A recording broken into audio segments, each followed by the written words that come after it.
ونحن على ذلك لمن الشاهدين والشاكرين والحمد لله رب العالمين. حمد و صلاۃ کے بعد قرآن مجید فرقان حمید سے مشہور معروف آیت مقدسہ کا حصہ جس میں اللہ تبارک و تعالی نے ہر نفس سے فرمایا کہ اسے موت کا ذائقہ چکھنا ہے. یہ آیت مبارکہ کا کچھ حصہ تلاوت کرنے کی سعادت حاصل کی. عزیزان گرامی، آپ جانتے ہیں کہ جب انسان تکلیفوں میں آتا ہے، مصیبتوں میں آتا ہے، پریشانیوں میں آتا ہے، ہر طرف سے جب بیماریوں میں گر جاتا ہے اور مشکلات پیچھا نہیں چھوڑتی، مصیبتیں پیچھا نہیں چھوڑتی، اور کسی صورت بھی جو ہے اسے چین نہیں ملتا، تو پھر انسان جو ہے یہ موت کی تمنا کرتا ہے. تو یہ کہتا ہے کہ ہائے اس سے اچھا تو میں مر جاتا، ہائے مجھے موت آ جاتی، اتنے مرتے ہیں، مجھے کیوں موت نہیں آتی، اتنے لوگ دنیا میں ہلاک ہوتے، میں کیوں نہیں مرتا. تو آج کے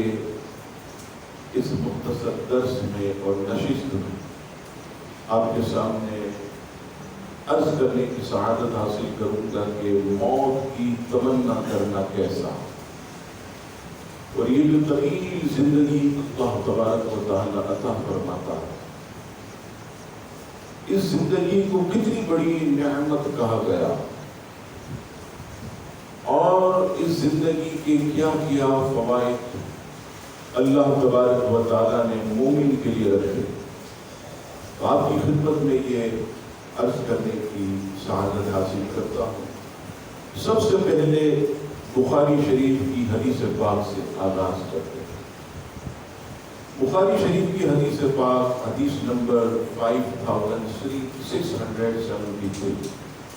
حضرت سیدنا ابو ہریرہ رضی اللہ تعالی عنہ اس حدیث پاک کہہ رہا ہے، نبی پاک صاحب الاولاد صلی اللہ تعالی علیہ وسلم نے ارشاد فرمایا، تم میں سے کوئی بھی موت کی تمنا نہ کرے، کیونکہ اگر وہ نیکوکار ہے تو لمبی زندگی جینے میں اس کی نیکیاں زیادہ ہوں گی. لمبی زندگی جینے میں اس کی نیکیاں زیادہ ہوں گی، اور اگر وہ گناہگار ہے تو فرمایا ہو سکتا ہے کہ وہ نیکی کی طرف لوٹ جائے. اس حدیث پاک کو مد نظر رکھیں کہ نبی پاک صلی اللہ تعالی علیہ وسلم نے موت کی تمنا کرنے سے منع فرمایا، اور فرمایا کہ جتنی زندگی تمہاری بڑھتی جائے گی تمہاری نیکیاں بھی اتنی بڑھتی جائیں. اور اگر کوئی شخص گناہگار ہے اور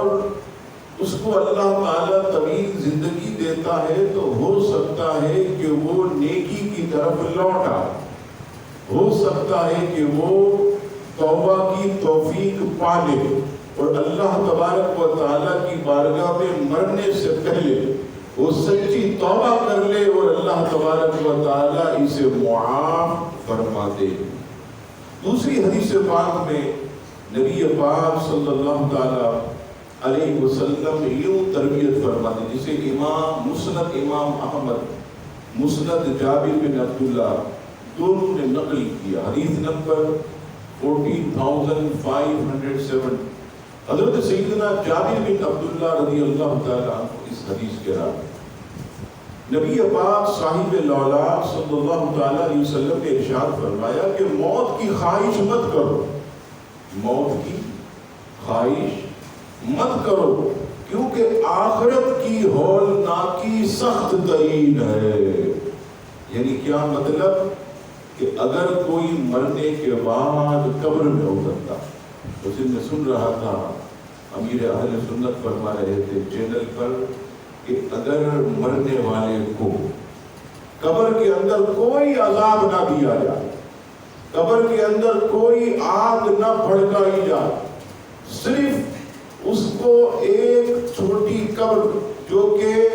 تنگ اور ایک گھڑا ہے اس کے اندر رکھ کر مٹی ڈال دی جائے تو اس کے لیے یہی سب سے بڑا عذاب ہے۔ آپ بتائیے کبھی ایک چھوٹے کمرے کے اندر رات میں لائٹ چلی جائے، ساری طرف سے ہوا بند، کیسی گھبراہٹ بے چینی ہوتی، جان نکل جاتی۔ مسجد میں لائٹ چلی جائے تو نمازی 3 رکعت پڑھتا ہے تو پسینوں کے پسینے رہتے، بلڈ پریشر کا مریض ہو تو پریشر جو ہے وہ اس کا بڑھتا، پریشانی میں آ جاتا ہے، کسی کا کم ہوتا ہے، دم پھٹنے لگتا، جان نکلنے لگتی ہے۔ تو اتنی چھوٹی قبر، اور آج کل تو بالکل آسرا نہیں کیا جاتا۔ میں تو کھڑا ہوتا ہوں، اپنی آنکھوں سے دیکھتا ہوں تو کبھی کبھی شور بھی مچاتا ہوں، ایسے تیسے کر کے پاؤں آڑے ترچھے کر کے میت کو ڈالتے ہیں، کوئی شرم حیا نہیں۔ بیٹے کو شرم نہیں ہے کہ باپ کی قبر کو تھوڑا سا بڑا جو ہے وہ بنا دو، کسی کا جسم تھوڑا سا بھاری ہے تو اس کی قبر کو تھوڑا سا چوڑا بنا دو، پیسے دو، تمہیں ہر چیز ملے گی، تمہیں ہر سہولت دی جائے گی۔ بیچارے ہیوی آدمی ہے تو ایسے پھنسا پھنسا کے اس کو قبر کے اندر ڈال کر بس جان چھڑانی ہے کہ میت کو قبر کے حوالے کرو، بھاگو، مٹی ڈالو، ہمارا کام پورا ہو گیا۔ بتائیے یہ کیسی وفاداری۔ اور اس کے اندر پھر اوپر جو ہے وہ عزیزان گرامی پیک کیا جائے تو بتائیے اس سے بڑھ کر آدمی کے لیے کیا ہولناکی ہوگی۔ تو سرکار فرماتے ہیں کہ موت کی خواہش مت کرو، کیونکہ آخرت کی ہولناکی سخت ترین ہے، اور یہ خوش بختی ہے کہ اللہ تعالیٰ کسی کو لمبی عمر عطا فرمائے۔ یہ خوش بختی ہے کہ اللہ تعالیٰ کسی کو لمبی عمر عطا فرمائے، یہاں تک کہ اسے توبہ کی توفیق عطا فرما دے۔ الحمدللہ یہ دیکھیے کہ جو لمبی زندگی پاتے ہیں اللہ تبارک و تعالیٰ ان کو جو ہے وہ توبہ کی توفیق بھی عطا فرما دیتا ہے۔ اور یہاں ایک چیز اور بھی ہے کہ اگر کوئی آدمی چلتا ہوا گر گیا اور اس کا انتقال ہو گیا، اگر کوئی شخص رات کو سویا صبح نہیں اٹھا،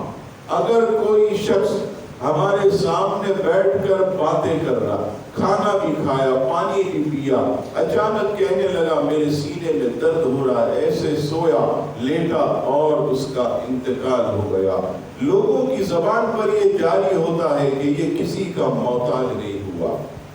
اچانک چلتے پھرتے دنیا سے چلا گیا۔ لیکن بعض بزرگان دین فرماتے ہیں کہ یہ اچانک موت کا آنا اچھا نہیں ہے، اچانک موت کا آنا یہ اچھا نہیں ہے، کیونکہ اسے توبہ کی توفیق نہیں، اسے توبہ کا وقت نہیں ملا۔ آپ دیکھیے جو بیمار ہوتے ہیں تو جیسے ہی وہ بیمار ہوتے ہی وہ اللہ کی بارگاہ میں استغفار شروع کرتے، مولا معاف کر دے، معاف کر دے۔ ہاسپٹل لے جایا جاتا ہے، وہاں بھی میرے مولا معاف کر دے، ICU میں جاتے مولا معاف کر دے، معاف کر دے، وینٹیلیٹر پر جاتے، توبہ اللہ کی بارگاہ میں کثرت سے توبہ کرتے رہتے، پھر جب دنیا سے جاتے ہیں تو اللہ کے کرم سے ان کی توبہ کی برکت سے سارے گناہ معاف ہو چکے ہوتے ہیں اور صاف ستھرے ہو کر مولا کی بات۔ تو یہ بھی خاص جو بزرگان دین ہے وہ فرماتے ہیں کہ اچانک مرنے والے پر بھی رشک نہ کرو، ہو سکتا ہے کہ اسے توبہ کی توفیق نہ ملی ہو۔ آدمی کو بخار آ جائے تو رب یاد آ جاتا ہے، آدمی کو اگر ٹائیفائڈ ہو جائے تو مولا کی یاد آتی ہے، آدمی کو کوئی تکلیف یا رنج پہنچے تو وہ استغفار کرتا ہے، توبہ کرتا ہے۔ تو سرکار کریم علیہ السلام فرماتے ہیں کہ موت کی خواہش مت کرو، کیونکہ آخرت کی ہولناکی سخت ترین ہے، اور یہ خوش بختی ہے کہ اللہ کسی کو لمبی عمر عطا فرمائے، یہاں تک کہ اسے توبہ کی توفیق عطا فرما دے۔ اب آئیے حضرت سعد ابن ابی وقاص صحابی رسول رضی اللہ تعالی موت کی خواہش کر رہے، نبی پاک صاحب لولاک صلی اللہ تعالی علیہ وسلم نے سن لیا۔ کنز العمال شریف کی حدیث پاک، حدیث نمبر 42141، حضرت سعد بن ابی وقاص رضی اللہ تعالیٰ عنہ نے موت کی تمنا، جسے سرور کونین صلی اللہ تعالیٰ علیہ وسلم سن رہے، آپ صلی اللہ تعالیٰ علیہ وسلم نے ارشاد فرمایا، اے سعد ہرگز موت کی تمنا نہ کرو، کیونکہ اگر تم جنتی ہو، دیکھیے سرکار کی تربیت دیکھیے، سرکار اگر تم جنتی ہو تو تمہارے لیے تو زندہ رہنا بہتر ہے کہ اور زیادہ جنت میں نیکیاں کر کے بلند مقام پاؤ۔ اگر تم جنتی ہو، واقعی حضرت سعد بن ابی وقاص جنتی صحابی، ہر صحابی یہ نبی جنتی، جس نے نبی پاک علیہ السلام کو حالت ایمان میں ایک بار دیکھا، ان کی صحبت میں بیٹھے، فرمایا کہ وہ جنتی ہے، جہنم کی آگ ان پر حرام ہے۔ تو عزیزان گرامی، سرکار کریم علیہ السلام تربیت کیسی فرماتے ہیں، سعد اگر تم جنتی ہو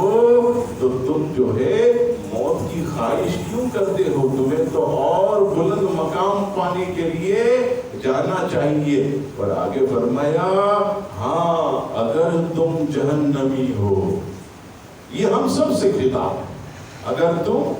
جہنمی ہو، گناہگار ہو، بدکار ہو، سیاہکار ہو، اللہ کے نافرمان ہو، اگر تم جہنمی ہو تو پھر جہنم میں جانے کی طرف جلدی کیسی ہے، پھر آگ کی طرف جانے کی جلدی کیسی ہے؟ کیا کوئی آگ کی بھی تمنا کرتا ہے؟ کیا کوئی جہنم کی بھی تمنا کرتا ہے؟ کوئی کیا مصیبتوں کی بھی تمنا کرتا ہے؟ کوئی کیا دھکیلتے ہوئے خطرناک گھڑے میں جانے کی بھی تمنا کرتا ہے؟ یہ دیکھیے نبی پاک علیہ السلام کی تربیت کہ کبھی بھی انسان جو ہے یہ موت کی تمنا تکلیفوں کی وجہ سے نہ کرے، پریشانی کی وجہ سے نہ کرے، یہ الفاظ نہ بولے اتنے مرتے ہیں میں کیوں نہیں مرتا، اتنوں کو موت آتی ہے مجھے موت کیوں نہیں آتی، اے اللہ مجھے موت دے دے، میں بیماریوں سے تنگ آ گیا ہوں، میں مصیبتوں سے تنگ آ گیا ہوں، میں تکلیفوں سے تنگ آ گیا ہوں، میں مصیبتوں سے تنگ آ گیا ہوں، مولا مجھے موت دے دے۔ نبی پاک علیہ السلام فرماتے میرے غلاموں نہیں، تم جو ہے موت کی خواہش مت کرو، ہمیشہ جو ہے اللہ تبارک و تعالیٰ سے خیر مانگو۔ اب آئیے مسند امام احمد اور مسند ابو ہریرہ دونوں کی حدیث پاک، حدیث نمبر 8307، حضرت ابو ہریرہ رضی اللہ تعالیٰ عنہ بیان کرتے ہیں کہ قبیلہ خزاعہ کے دو شخص بارگاہ رسالت میں حاضر ہو کر ایمان لائے، اس میں سے ایک شخص جو تھا وہ شہید ہو گیا، اور اس کا جو دوسرا ساتھی تھا وہ 1 سال بعد اس کا انتقال ہوا۔ ابھی اسی قبیلے کے ایک شخص نے خواب میں دیکھا کہ یہ جو شہید ہوا اس سے بڑا مرتبہ 1 سال بعد دنیا سے جانے والے کو ملا۔ یہ بڑا حیران ہوا کہ شہید کا تو مرتبہ اتنا بلند ہے کہ فرمایا کہ جب وہ شہید ہوتا تو اس کے خون کا قطرہ بعد میں زمین پر گرتا ہے، پہلے وہ جنت میں اپنے مقام کو دیکھ لیتا ہے، اتنا بڑا مرتبہ۔ اور میں یہ دیکھ رہا ہوں کہ 1 سال کے بعد انتقال ہونے والے کا مرتبہ شہید سے بڑا، یہ ماجرا سمجھ میں نہیں آ رہا۔ نبی پاک علیہ السلام کی بارگاہ میں حاضر ہوئے، عرض کی یا رسول اللہ صلی اللہ تعالی علیہ وسلم یہ کیا معاملہ، قبیلہ خزاعہ کا ایک شخص شہید ہوا، اس کا مرتبہ جنت میں کم، اور اس کے 1 سال بعد جس کا انتقال ہوا اس کا مرتبہ جنت میں اس سے بھی بلند یہ کیا۔ نبی پاک علیہ السلام ارشاد فرماتے ہیں کہ یہ جو شہید کے بعد 1 سال کے بعد، شہید کے 1 سال کے بعد جو دنیا سے گیا، اس کا مرتبہ یوں بلند ہوا کہ اسے اللہ تعالیٰ نے شہید کے بعد 1 مرتبہ پھر ماہ رمضان عطا کیا، اور اس نے ماہ رمضان میں خوب نیکیاں کی اور شہید سے بھی بڑھ کر جنت میں رتبے کو پایا۔ پھر فرمایا 1 سال کو زندہ رہا تو اس نے 6000 رکعت نماز پڑھی، اور اتنی سنتیں شہید سے زیادہ پڑھی، تو اللہ تعالیٰ نے اس کا مقام جنت میں شہید سے بھی بڑھا دیا۔ اب دیکھیے کہ لمبی عمر، طویل عمر جو ہے یہ کتنی برکت والی ہے کہ اللہ تبارک و تعالیٰ اس کی برکت سے آدمی جو ہے جتنی زیادہ نیکیاں کرتا ہے، جتنا زیادہ آدمی اللہ کا ذکر کرتا ہے، تو اسے جو ہے وہ اس کا ثواب ملتا رہتا ہے۔ انہی کتابوں میں شرح الصدور اور امام غزالی کی ایک حکایت انہوں نے نقل کی کہ ایک شخص بڑا خوش نصیب ہوگا، وہ قبر کے اندر قرآن مجید فرقان حمید کی تلاوت کرا۔ اور شرح الصدور میں حضرت امام سیوطی رحمۃ اللہ تعالی نے ایک نہیں بلکہ 3-4 واقعات ایسے نقل کیے کہ ایک بزرگ کی قبر کی جو دیوار ہے وہ اچانک گر گئی، قبر کی ایک دیوار اچانک گر گئی۔ ایک شخص گیا کہ میں اس دیوار کو ذرا درست کر دوں۔ اب جیسے ہی درست کرنے گیا، ارے حیران ہوا دیکھ کر کہ وہ بزرگ قبر میں بیٹھ کر قرآن مجید کی بیٹھ کے مزے سے تلاوت کر مثال کے بعد۔ یہ امام سیوطی 9ویں صدی کے مجدد ایک نے کئی واقعات انہوں نے لکھے، تو فرمایا کہ اسی طرح ایک شخص قبر کے اندر سے قرآن مجید فرقان حمید کی تلاوت کی آواز، تلاوت کی آواز۔ اب ایک شخص وہاں سے گزرا زندہ، وہ حیران ہو گیا، اور اس نے جب تلاوت سنی تو اس کے منہ سے اچانک نکلا سبحان اللہ، یعنی کیا شان اللہ نے اسے دی ہے کہ قبر میں تلاوت کر رہا ہے، سبحان اللہ یہ کہا اور حیرت کر کے گھر چلا گیا۔ رات جب سویا تو وہی شخص اس کے خواب میں آتا اور آ کر کیا کہتا ہے کہ تو نے سبحان اللہ کیوں کہا؟ کہنے لگا کہ آپ کی تلاوت قبر کے اندر سن کر، دنیا سے جانے کے بعد تلاوت قرآن سن کر مجھے بڑی حیرت ہوئی، اور اللہ کی شان کریمی دیکھ کر میری زبان سے نکلا سبحان اللہ۔ اب دیکھیے زندہ کے لیے اللہ نے کتنی برکت رکھی۔ وہ بزرگ کہنے لگے میں سال ہا سال سے قبر کے اندر قرآن کی تلاوت کرتا ہوں، لیکن اس ثواب کو نہیں پہنچ سکا جو ایک مرتبہ سبحان اللہ کہہ کے تو نے حاصل کر لیا۔ کیوں کہ تو زندہ ہے، اور دنیا یہ دار العمل ہے، یہ نیچے دار الجزا ہے، وہاں جزا ملتی ہے، وہاں عمل نہیں ہے۔ اگرچہ رب نے مجھے قرآن مجید فرقان حمید پڑھنے کی قبر میں توفیق تو دی ہے، لیکن یہ دار العمل نہیں ہے۔ تیرا ایک سبحان اللہ کہنا، تیرا زندہ رہ کر میرا سال و سال جو ہے قرآن مجید کی تلاوت کرنے سے افضل و بہتر ہے۔ بتائیے زندگی یہ کتنی اللہ کی نعمت ہے، کتنی بڑی اللہ تبارک و تعالیٰ کی نعمت ہے۔ پہلے بھی میں نے عرض کیا کہ سلیمان علیہ السلام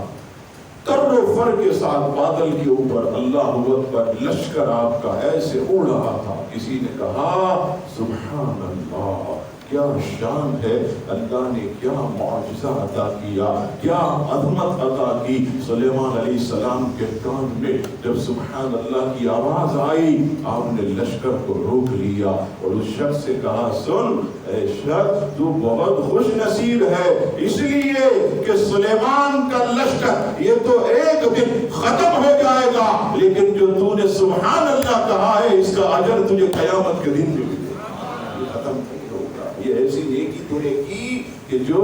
اللہ تبارک و تعالی تجھے ہمیشہ اس کی برکتیں جو ہے وہ عطا فرماتا رہے گا۔ تو عزیزان گرامی، موت کی تمنا نہ کی جائے، یہ نہ کہا جائے کہ اتنے مرتے ہیں میں کیوں نہیں مرتا، اتنے دنیا سے جاتے ہیں میں کیوں نہیں جاتا، ہائے مصیبت میں آ گئے، دنیا میں آ کر تکلیف میں آ کر مر جائیں، جان چھوٹ جائے۔ لوگ کہتے ہیں مریں گے تو جان چھوٹے گی، میں کہتا ہوں مرو گے تو جان اور مصیبت میں آئے گی۔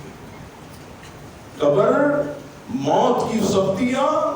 یہ کتنی شدید ہے، یہ پہلی منزل قبر کی آپ کبھی میں کہتا ہوں سوچے، چھوٹی صندوق میں اپنے آپ کو صرف 2 منٹ بند کر کے دیکھیں، ارے جان نکل جائے گی، چیخو پکار کر کے یوں کھول کے باہر آ جائیں گے، نہیں رہ سکتے، ہم بہت کمزور ہیں، ناتواں ہیں، کس منہ سے کہتے ہیں کہ ہمیں موت دے دے، ہمیں موت آ جائے، اس سے تو مرنا اچھا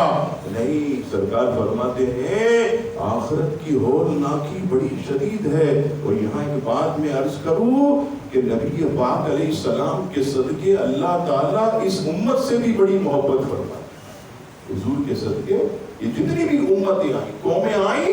فرمایا سب سے زیادہ اللہ اگر محبت کرتا ہے تو اپنے حبیب کی امت سے کرتا ہے۔ آپ دیکھیے اتنے بڑے بڑے گناہ کیے، تھوڑا سا اللہ کی بارگاہ میں شرمندگی کا اظہار کیا، مولا نے اپنے کرم سے سارے گناہوں کو نیکیوں سے بدل دیا۔ پہلے کے لوگ آپ دیکھیے اپنے آپ کو جلا دیتے تھے، گھڑوں میں اتر جاتے تھے، جس کپڑے میں گناہ کیا اس کپڑوں کو جلا دیتے تھے، صبح اٹھتے تو آپ کے دروازوں پر لکھا ہوگا رات کو اس نے شراب پی ہے، رات کو اس نے زنا کیا، رات کو اس نے بدکاری کی۔ سرکار کے صدقے اللہ نے جو ہے ہمیں جو ہے وہ کتنا کرم میں رکھا ہے، ہمارے عیبوں پر اللہ نے کتنا پردہ ڈالا ہوا ہے۔ اللہ اکبر۔ تو عزیزان گرامی میں عرض کر رہا تھا کہ اس امت کو اتنی محبت ہے تو سب سے آخر میں کیوں بھیجا؟ جس چیز سے محبت ہوتی ہے وہ تو پہلے پہلے ہوتا، وہ تو آگے آگے ہوتا، آخر میں کیوں بھیجا؟ تو رب کریم فرماتا ہے محبوب تیری امت سے مجھے محبت بہت ہے، اسی لیے آخر میں بھیجا۔ آخر میں اس لیے بھیجا کہ تیری امت جو ہے اس کو قبر میں کم زندگی گزارنی پڑے، قبر کے اندر کم رہنا پڑے۔ اب دیکھیں جو اعداد و شمار کے مطابق جو میرا ناقص علم ہے اس کے مطابق اب قیامت آنے میں کتنے سال؟ 600 سال، صرف 600-700 سال۔ اب بتائیے اب کوئی دنیا سے جاتا ہے 600-700 سال قبر میں رہے گا، اور بتائیے جو حضرت آدم علیہ السلام کے پہلے جو دنیا سے چلا گیا وہ 5,500-6 ہزار سال سے قبر کے اندر ہے، 5,500-6 ہزار سال سے قبر کے اندر ہے۔ اور جو اس امت میں آخر میں جنت میں جائے اب بتائیے وہ صرف 500 سال 700 سال 1000 سال جو ہے وہ جنت میں عزیزان گرامی گزارے گا۔ یہ اللہ تبارک و تعالیٰ کا اس امت پر جو ہے وہ خاص کرم ہے۔ بقیہ بھی جو ہے اس پر عزیزان گرامی احادیث ہیں، لیکن میں اس کو جو ہے وہ آپ کی خدمت میں آئندہ جو میں عرض کروں گا۔ بس ایک بات خاص طور پر عرض کرنی تھی، آپ جانتے ہیں کہ یہ دل جلانے والی بات ہے کہ قبلہ اول نبی پاک علیہ السلام نے جس کی طرف رخ کر 17 یا 19 ماہ نماز پڑھی، مسلمانوں نے اس کی طرف رخ کر کے نماز پڑھی، وہ بیت المقدس قبلہ اول عزیزان گرامی آج دشمنان اسلام کے ہاتھ میں۔ اور اس سے بڑھ کر ہماری کیا بدنصیبی ہوگی کہ اس وقت دشمنان اسلام نے پوری تیاری کر لی ہے کہ معاذ اللہ بیت المقدس کو آگ لگا دی جائے، قبلہ اول کو آگ لگا دی جائے۔ وہ مبارک گھر کہ جسے حضرت سلیمان علیہ السلام نے جنات کی مدد سے تیار کروایا، جو انبیاء کرام علیہ السلام کا قبلہ رہا، اسے آگ لگانے کی مکمل جو ہے وہ تیاری کی جا رہی ہے۔ عزیزان گرامی اس سے قبل بھی عیسائیوں کے پاس بیت المقدس تھا، کبھی یہودیوں کے پاس تھا، لیکن مسلمانوں نے جو ہے اسے چھڑایا۔ ہمارے مسلمان لیڈروں نے، ہمارے نبی پاک پاک کے غلاموں نے اسے چھڑایا۔ حضرت سیدنا فاروق اعظم رضی اللہ تعالیٰ عنہ کے دور میں بھی یہ بیت المقدس یہ عیسائیوں کے ہاتھ میں تھا، لیکن سیدنا فاروق اعظم رضی اللہ تعالیٰ عنہ نے لشکر بھیج کر اسے آزاد کروایا۔ پھر دور چلتا رہا، کئی مسلمان ہیروں نے اسے آزاد کروایا۔ پھر آخر میں غازی صلاح الدین ایوبی رحمت اللہ تعالیٰ علیہ مسلمان کمانڈر جو نبی پاک علیہ السلام کے سچے غلام تھے وہ نکلے اور بیت المقدس کو انہوں نے کیسے آزاد کیا۔ اللہ اکبر، یہ بھی بہت عظیم اور بڑی داستان ہے، آدمی جو ہے اس کو کیا بیان کرے گا، لیکن محنت کر کے کوششیں کر کے حضرت غازی صلاح الدین ایوبی رحمت اللہ تعالیٰ نے نکلے، اور جب آپ نے بیت المقدس پر حملہ کیا اور الحمدللہ بیت المقدس کو حاصل کیا، تو اس سے بڑھ کر اس مسلمان مجاہد کے اخلاص کی کیا نشانی ہوگی کہ جس دن بیت المقدس آزاد ہوا، الحمدللہ وہ دن جو ہے وہ تاریخ ماہ رجب کی 27 تاریخ تھی۔ اس سے بڑھ کر کیا برکت والا دن ہوگا کہ حضور علیہ السلام کو معراج ہوئی 27ویں شب رجب المرجب، اور اس مرد کامل نے جو ہے وہ جب حملہ کیا بیت المقدس پر، دشمنان اسلام پر، الحمدللہ اس دن جب اللہ نے آپ کو فتح دی، وہ دن جو ہے 27 رجب المرجب وہی معراج کا دن تھا۔ اور یہی میں کہتا ہوں سب سے بڑی اخلاص کی برکت ہے، یہی حضرت غازی صلاح الدین ایوبی رحمت اللہ علیہ کی کرامت ہے۔ لیکن آپ جانتے ہیں کہ اس کے بعد الحمدللہ یہ مسلمانوں کے پاس رہا، اور آج سے کچھ سال قبل دشمنان اسلام نے سازشیں کر کے بیت المقدس پر پھر قبضہ کر لیا، اور آج وہاں مسلمانوں کو نماز بھی نہیں پڑھنے دی جاتی۔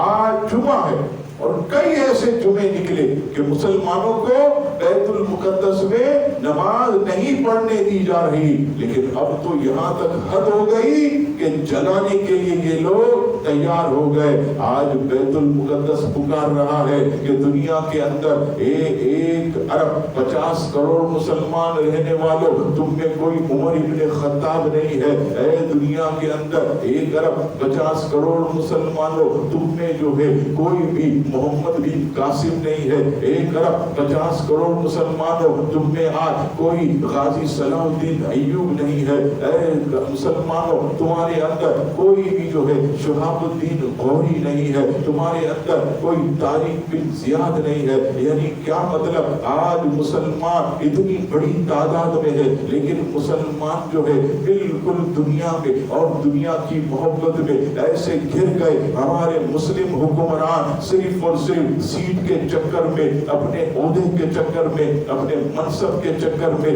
اسلام کو بھول گئے، ہمارے مذہبی مقامات کو بھول گئے۔ یہی وجہ ہے کہ آج جو ہے دشمنان اسلام ہماری بڑی بڑی جو ہے مذہبی مقامات پر قبضہ کیے ہوئے ہے، ہمیں دباتا ہے، اس کی بے حرمتی کرتا ہے، اس کا جو چلتا ہے وہاں چلاتا ہے، ہماری کوئی چیز نہیں چلتی۔ آج بیت المقدس دنیا کے ان حکمرانوں کو جنہوں نے بڑے بڑے جبے پہنے ہوئے ہیں، جنہوں نے جو ہے بڑے بڑے رومان سروں پہ باندھے ہوئے ہیں، جو رات دن ایئر کنڈیشنوں میں بیٹھتے ہیں، جو عیاشی کی زندگی گزار رہے ہیں، جنہوں نے کئی بیویاں رکھی ہے، جنہوں نے بڑے بڑے محلات تعمیر کیے ہیں، ان سے کہتا ہے اٹھو اور میری حفاظت کرو، اٹھو اور میری طرف بڑھو۔ لیکن آج عزیزان گرامی سارے مسلم حکمران سوئے ہوئے ہیں، سب کے سب سوئے ہوئے ہیں۔ کوئی بھی یہ نہیں کہتا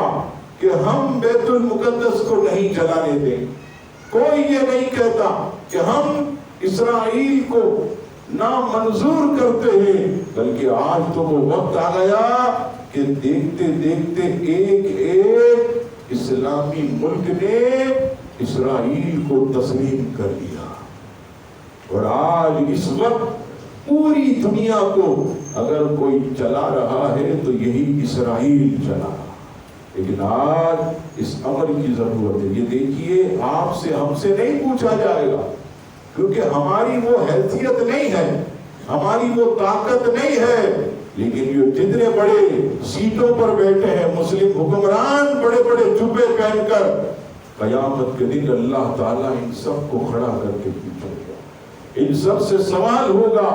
یہ جتنے بھی بڑے بڑے عہدے پر ہیں یہ سب کا عہدہ ختم ہو جائے گا، ہر چیز ملیا میٹ ہو جائے گی۔ تو آج آگے کی طرف بڑھو،